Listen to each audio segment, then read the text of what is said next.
是的，是的。如果要是，其实我觉得现在大家可能会，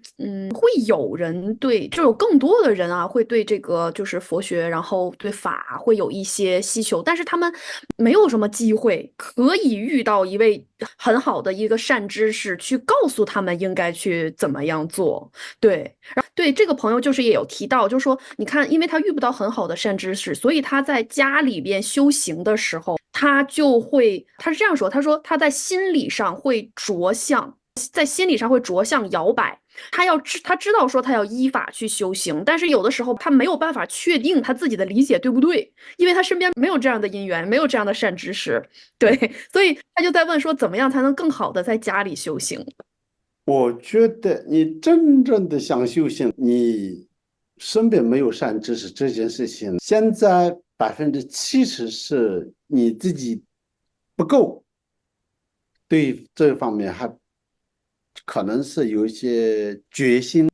各方面还是没有非常足够的一个毅力。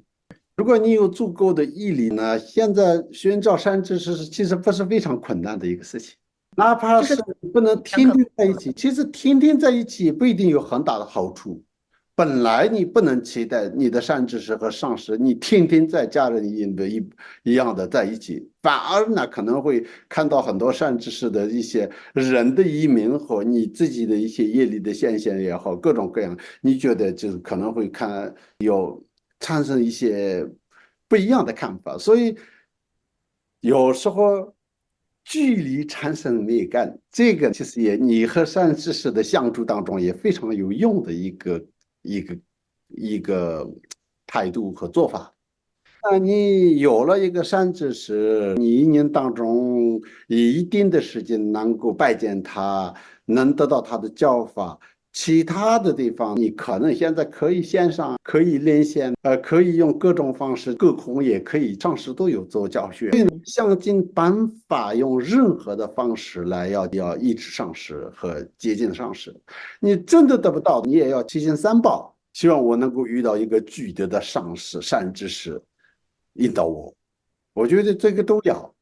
甚至都没办法，那你也念《金刚经》，看一些这个正确的一些佛经。佛经没有一个不正确，但是有一些术，有一些解释，有可能有各种各样的，所以呢，还是就比较一些。过去的一些善知识和高僧大德，他所写的这些教言呢，就是正确无误。就像我们看《入菩萨行论》，那绝对没有任何问题的。所以你自己看《入菩萨行论》也不难，所以对你有一定的帮助的。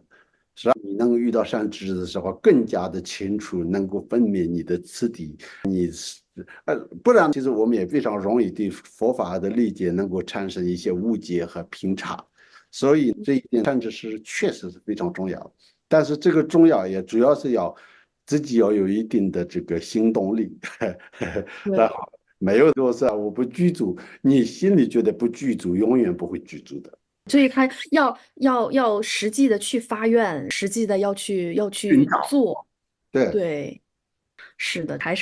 是回到刚才我们说的，你不能每天自己在那躺着祈求，说天上给我掉下来一位善知识。没有，而且你对，看过去的，比如说汉传的、藏传的高僧大德，像曼拉里巴尊者，还有像六祖慧能，他们呢怎么去寻找上师？有一位叫做善财童子，他嗯，是善财大菩萨，但是他也按照文殊菩萨的这个引导，他去各个地方寻找不同的上师，他一直了应该是60多个上师。这个公案在《华严经》里面有讲的非常详细。所以其实你看，这个过去的善知识上师，他们也是菩萨，他们都是怎么去寻找上师。那我们只是自己没有任何作为，觉得我遇不到上师，那这个就是不符合因果。